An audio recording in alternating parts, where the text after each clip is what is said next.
I only did the right thing. I drove my boss home when she was too drunk to stand. But the next morning, when she came downstairs wearing clothes that weren't hers, one phone call changed everything. For a black man, a single father, there's no room for misunderstanding. One wrong word from her could cost me my job, my reputation, my daughter. So what did she do that morning, and why did it almost destroy my life? I checked my watch for the third time in 10 minutes. The company's annual party was in full swing around me, laughter and clinking glasses filling the upscale restaurant. But my mind was 15 miles away at Roosevelt Elementary School, where my daughter Mia would take the stage in just over an hour. She had reminded me every single day for the past 2 weeks, "Daddy, you have to sit in the front row. Promise me." And I had promised the way I always did, because keeping promises to my little girl was the one thing in this world I refused to compromise on. For 6 years, I had built my reputation at Evergreen Financial brick by brick. Senior analyst, impeccable record, never late, never absent, never the subject of office gossip. I understood something that my white colleagues never had to think about, that for a black man in corporate America, there was no margin for error.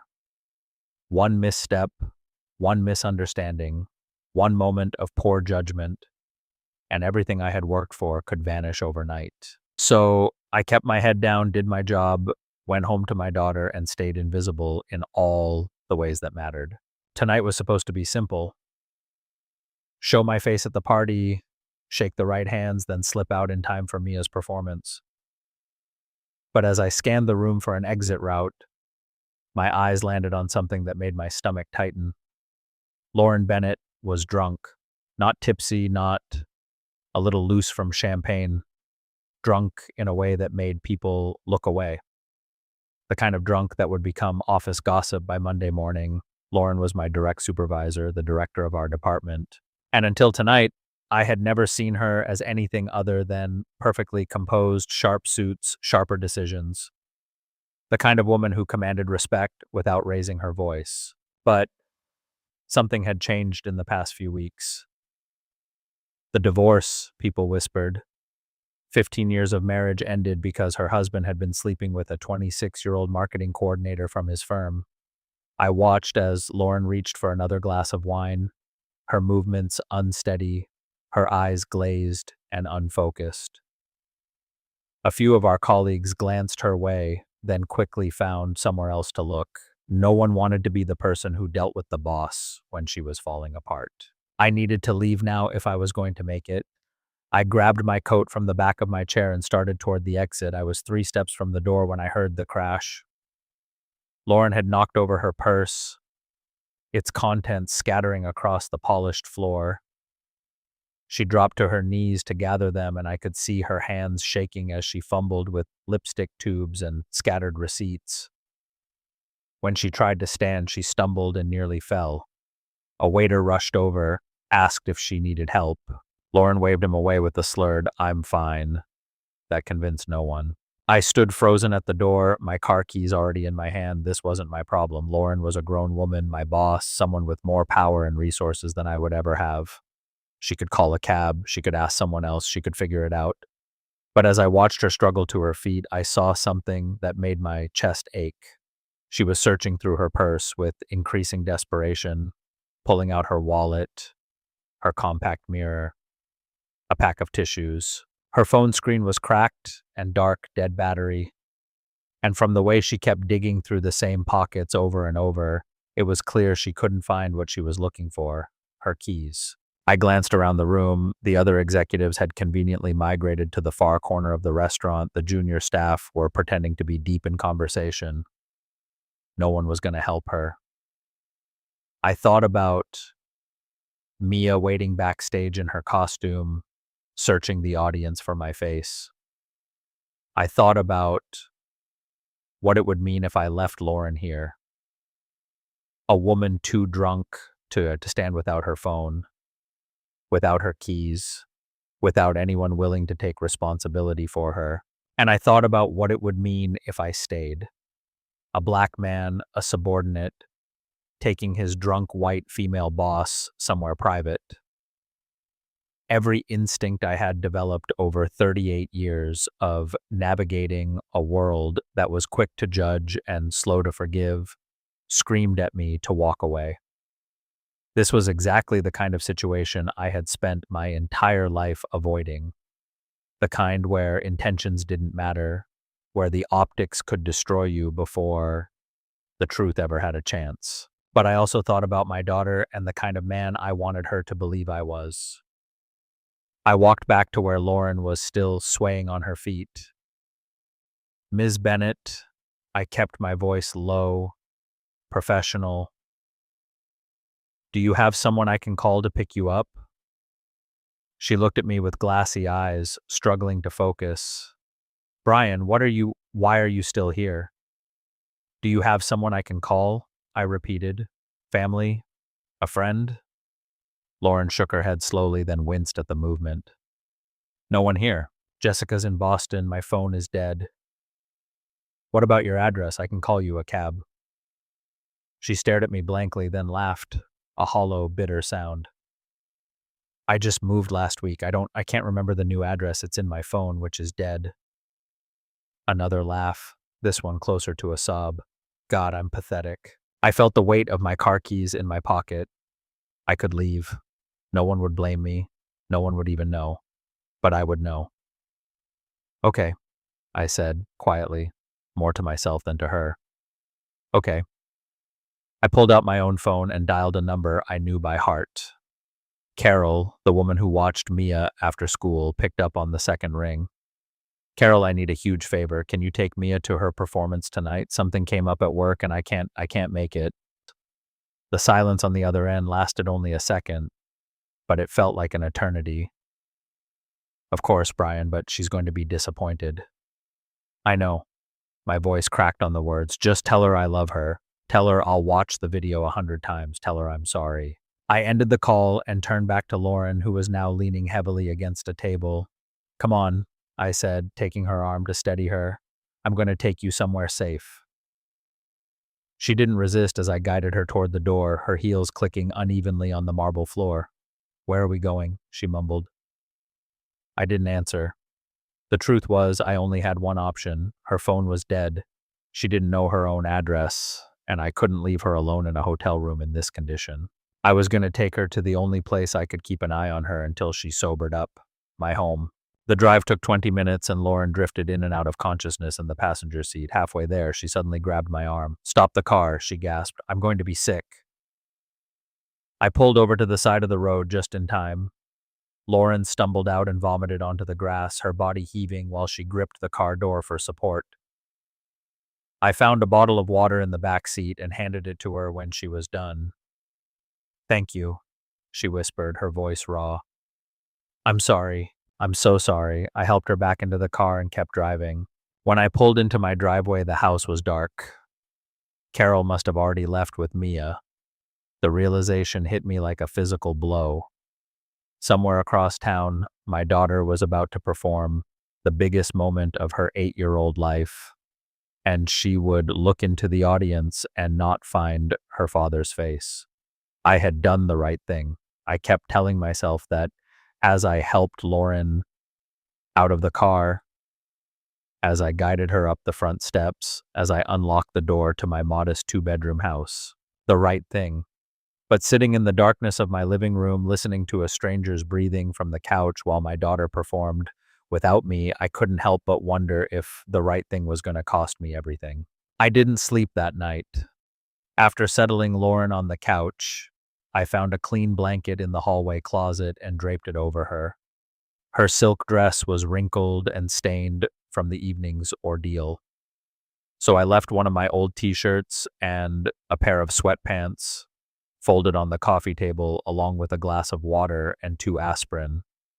I noticed her phone on the floor where it had fallen from her purse. The screen was cracked, but the phone itself seemed functional, just dead. I plugged it into a charger near the couch so she would have it when she woke up. Then I sat down at the kitchen table and wrote a note on a piece of paper torn from Mia's homework notebook.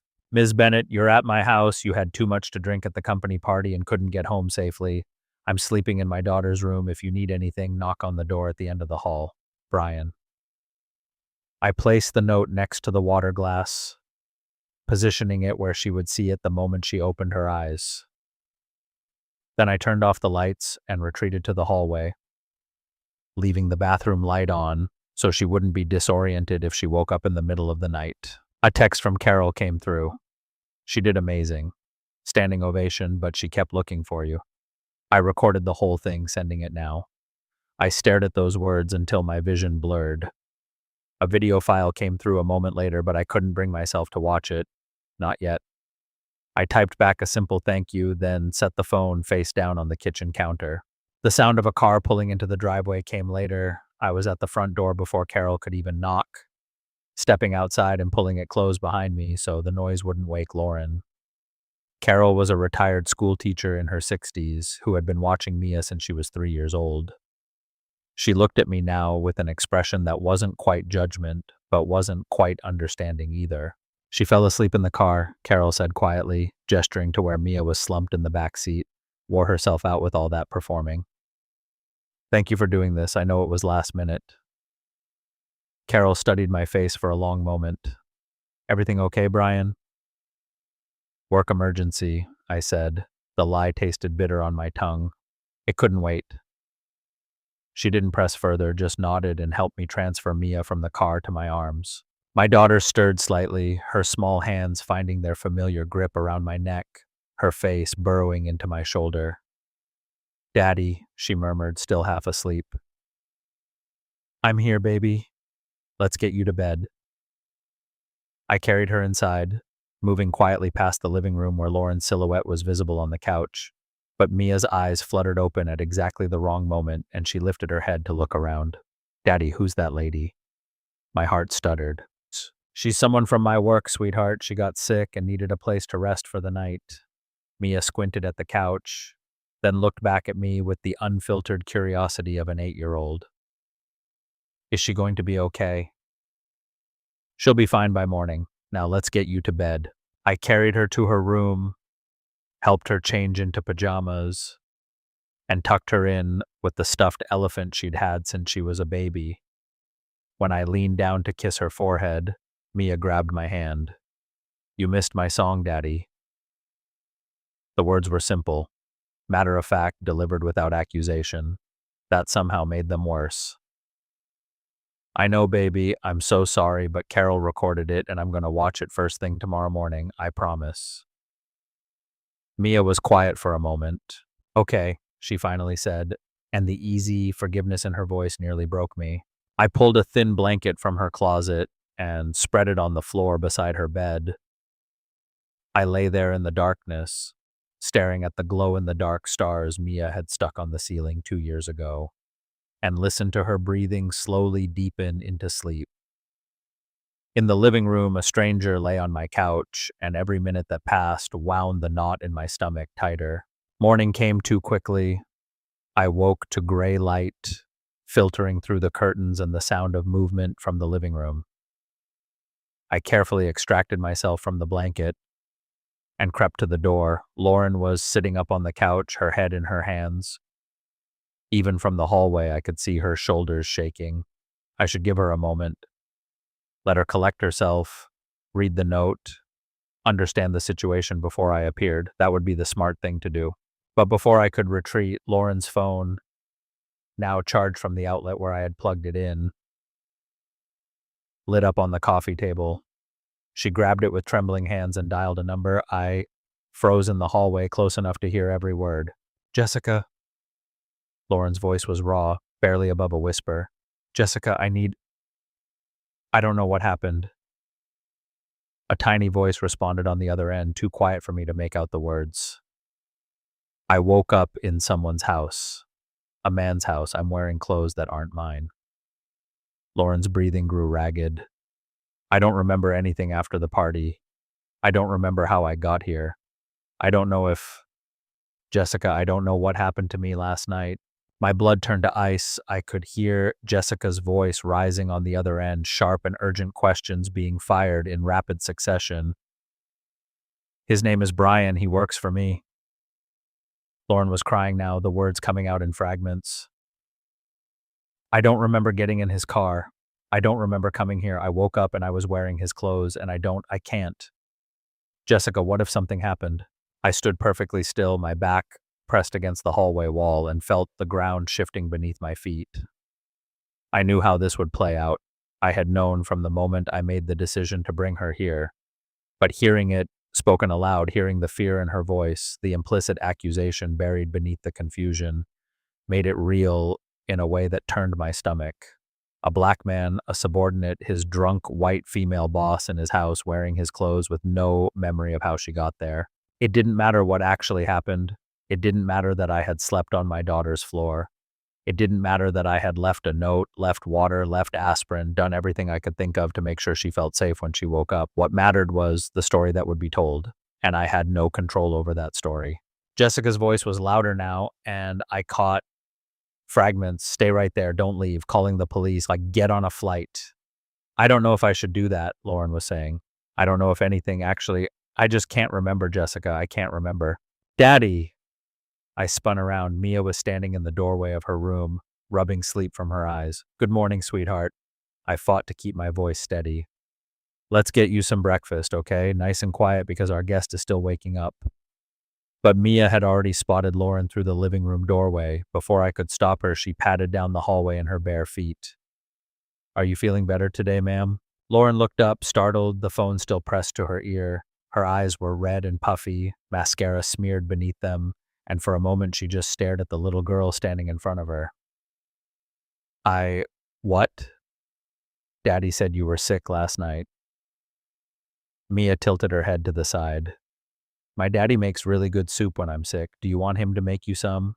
Lauren's gaze shifted from Mia to me. I had followed my daughter into the living room. Something flickered across her face. Confusion, then calculation, then something else I couldn't quite read. Jessica, hold on. She lowered the phone. You have a daughter? Yes. I put my hands on Mia's shoulders, resisting the urge to pull her behind me like a shield. This is Mia. I'm 8, Mia added helpfully. I was in a play last night. Daddy couldn't come because he was helping you. The words hung in the air like a verdict. Lauren's expression shifted again, and I watched her take in the details she had been too panicked to notice before. The small house decorated with a child's artwork, the refrigerator covered in school photos and report cards, the stack of picture books on the coffee table. And then her eyes found the note on the coffee table, half hidden beneath the glass of water. She picked it up and read it slowly, her lips moving slightly as she traced the words. Jessica, I'll call you back. She ended the call before her friend could respond. For a long moment, no one spoke. Then Lauren looked up at me with an expression I had never seen on her face before.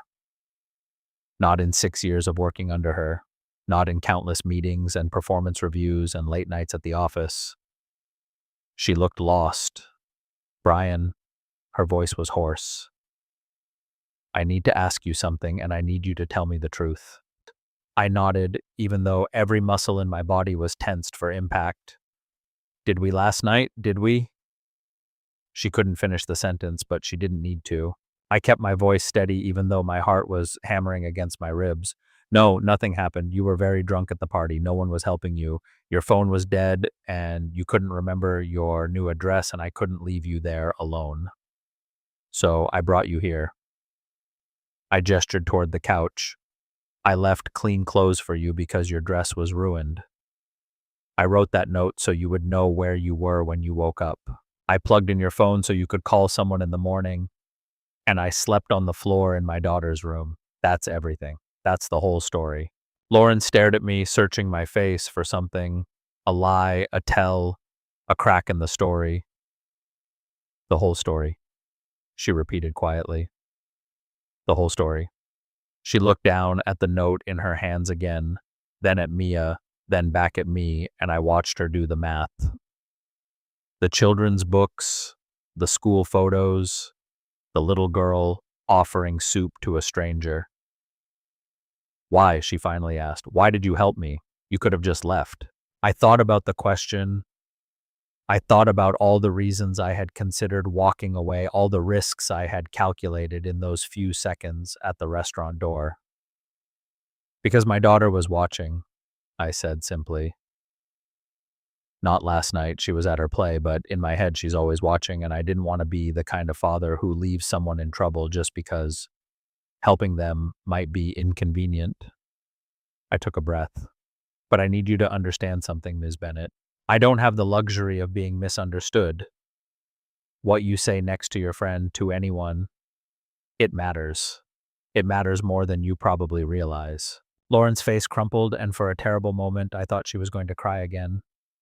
But instead, she just sat there, clutching the note I had written, looking at the little girl who had asked if she wanted soup. I think, she said slowly, I think I need a minute. I nodded. I took Mia's hand and led her toward the kitchen. Come on, sweetheart, let's make some breakfast. Behind me, I heard Lauren pick up her phone again, but she didn't dial. She just sat there holding it, staring at the screen like it held all the answers to questions she wasn't sure how to ask. And I stood in my kitchen, pouring cereal for my daughter, and waited for a woman I barely knew to decide my fate. The kitchen felt smaller than usual. I stood at the counter, pouring milk over Mia's cereal, and my hands were not quite steady. From the living room came the sound of footsteps, slow and uncertain. I kept my eyes on the cereal bowl, on my daughter, on anything except the woman who was now standing in the doorway. Lauren had been walking through the house, and I knew what she had seen. The refrigerator covered in Mia's artwork, crayon drawings of houses and flowers and stick figures holding hands. The small bookshelf in the hallway stuffed with picture books and school projects. The framed photos on every surface. Mia's first day of kindergarten, Mia missing her 2 front teeth. Mia and me at the county fair with cotton candy stuck to our faces. And at the end of the hallway, visible through the open door of Mia's room, the thin blanket still spread on the floor where I had slept. I finally looked up. Lauren was standing in the doorway, and something in her expression had changed. The panic was gone, replaced by something that looked almost like shame. I need to make a phone call, she said quietly. And then, I think we should talk. She stepped back into the living room, and I heard her dial. Jessica? Lauren's voice was different now, clearer, steadier. I need you to listen to me. I remember what happened, and nothing happened. He helped me get home safely when no one else would, that's all. I couldn't hear Jessica's response, but I could imagine it. The skepticism, the lawyer's instinct to assume the worst, to protect her friend from her own judgment. I'm sure, Lauren's voice grew firmer. Jessica, listen to me. He has an 8-year-old daughter. He missed her school performance last night, her first time in a lead role, because he was making sure I was safe. He slept on the floor of his daughter's bedroom. He left me a note so I wouldn't be scared when I woke up. He even plugged in my phone so I could call for help in the morning, and her voice cracked. I almost destroyed his life because I was too panicked to think straight. A long silence. Yes, I'm positive. No, I'm not being coerced. Jessica, he's standing in the kitchen making breakfast for his little girl. The only thing this man is guilty of is being decent when he had every reason not to be. Another silence, shorter this time. Thank you. And Jessica, don't ever let me drink like that again. She ended the call. I stayed where I was, one hand resting on the counter. I didn't trust myself to move, to speak, to do anything that might shatter the fragile thing that was happening in the next room. Lauren appeared in the kitchen doorway again. Her eyes were red, but she wasn't crying anymore. She looked at me with an expression I couldn't quite name. Gratitude, maybe, or regret, or something more complicated than either. I owe you an apology, she said, more than an apology. I don't even know if there's a word for what I owe you. I sat down the milk carton carefully. You were scared. You woke up in a strange place with no memory of how you got there. That would terrify anyone. That's not an excuse. Lauren shook her head. I know what could have happened if I had said the wrong thing to Jessica. If she had called the police before I had a chance to think clearly, I know what that could have meant for you, but you didn't. But I almost did, and you knew I might, and you helped me anyway. She took a breath. Why? Why would you take that risk? I thought about the question. I had been asking myself the same thing since the moment I'd turned my car toward home instead of leaving her at the restaurant. Because I couldn't live with the alternative, I finally said. Because my daughter is going to grow up in this world, and I want her to believe that when someone needs help, you help them. Even when it's hard, even when it's risky, even when the smart thing would be to walk away. I looked at Mia, who was quietly eating her cereal and pretending not to listen. I want her to believe that because I need to believe it too. I've spent my whole life being careful, being invisible, making sure I never give anyone a reason to doubt me. And somewhere along the way, I forgot that being good isn't just about avoiding mistakes. It's about choosing to do the right thing even when no one would blame you for doing nothing. Lauren was quiet for a long moment. Then she walked over to the table and knelt down so she was at Mia's eye level. Mia, right? That's your name? Mia nodded, a spoonful of cereal halfway to her mouth. I want you to know something, Lauren said. Your daddy is one of the best people I've ever met, and I'm very sorry that he missed your play because of me. Mia considered this with the gravity only an 8-year-old can muster. That's okay. Carol recorded it on her phone and sent it to Daddy. He can watch it whenever he wants. She looked at me. Can we watch it now, Daddy? I want to show the lady my solo. I pulled out my phone and found the video Carol had sent the night before. I hadn't been able to bring myself to watch it then, but now, with Mia bouncing excitedly in her chair and Lauren standing quietly beside me, I pressed play. The video was shaky, filmed from somewhere in the middle of the audience, but I could see my daughter clearly. She was wearing a costume made of green felt and cardboard leaves, and she was singing about the importance of recycling with the absolute conviction that only elementary school performers possess. And then near the end of the song, Mia looked directly at the camera. She smiled and waved, just a tiny wave, almost like she knew I would be watching later. Daddy, video Mia said, breaking character entirely. I know you're busy, but I love you. The audience laughed. Carol's voice could be heard saying, oh, honey. And then the video ended. I realized my cheeks were wet. That's my favorite part, Mia said matter-of-factly. I added it myself. Mrs. Patterson said it wasn't in the script, but I told her my daddy might not be there, so I wanted to say hi just in case. Lauren stood up slowly. She looked at me, then at Mia, then at the modest kitchen with its crayon drawings and its school photos and its evidence of a life built on love and sacrifice. I should go, she said quietly. I've taken enough of your morning.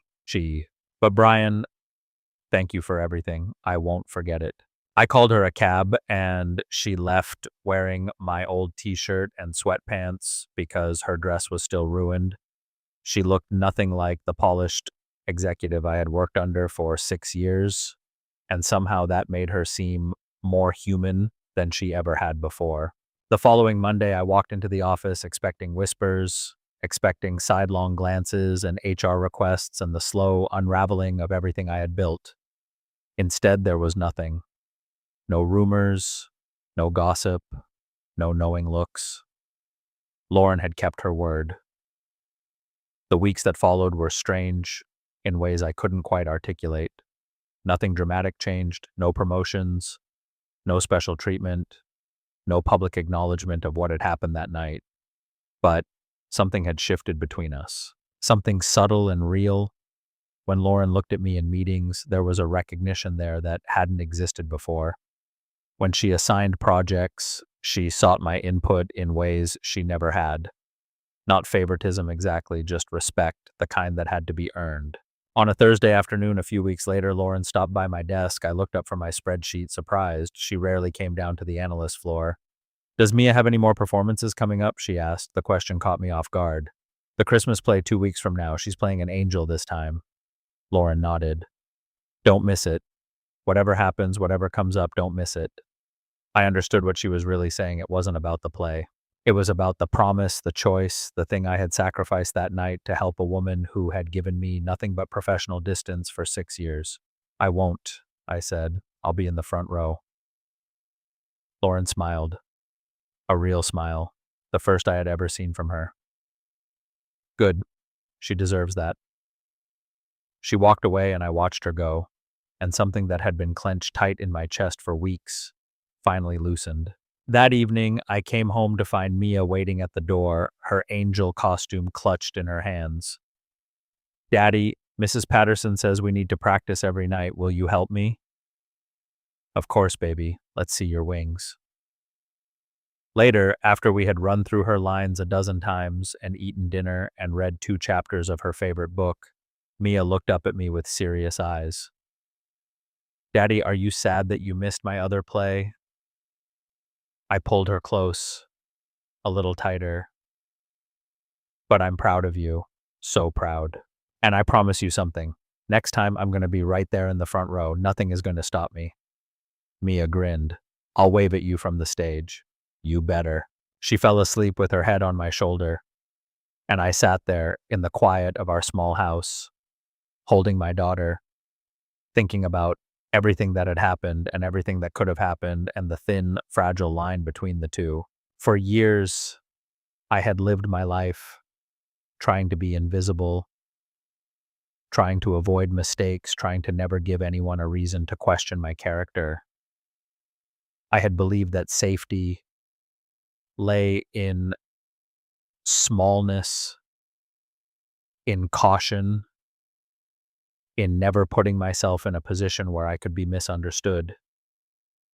But that night at the party, I had made a different choice, a dangerous choice. And somehow, against all odds, it had led me here to this moment with my daughter in my arms and a future that felt, for the first time in years, like something more than just survival. Maybe the world wasn't fair. Maybe it never would be. But maybe, just maybe, there were still people in it who could see me for who I really was.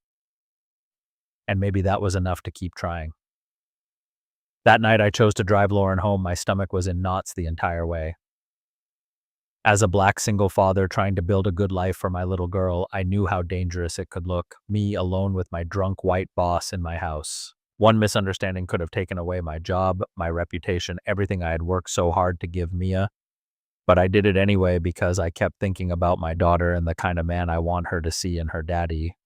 That experience taught me one of the deepest lessons I've ever learned. Doing the right thing isn't always the safe thing, but it's the only path that lets you sleep at night and look your children in the eyes without shame. In a world that judges quickly and forgives slowly, especially for men who look like me, real character means choosing kindness even when your own future is on the line. Seeing how my small act of decency changed something in Lauren and feeling Mia's easy forgiveness the next morning when she offered soup to a stranger showed me that goodness still has power. It can bridge divides, soften hearts, and remind us all what really matters most, being the father, the man, and the human being your loved ones can be proud of, no matter what the world throws at you. Now tell me in the comments, have you ever faced a moment where doing the right thing felt risky? And where are you watching from today? If stories like this about courage, fatherhood, and quiet integrity move you, hit that subscribe button and turn on notifications. We've got so many more powerful real life lessons coming, and I love sharing this journey with every single one of you.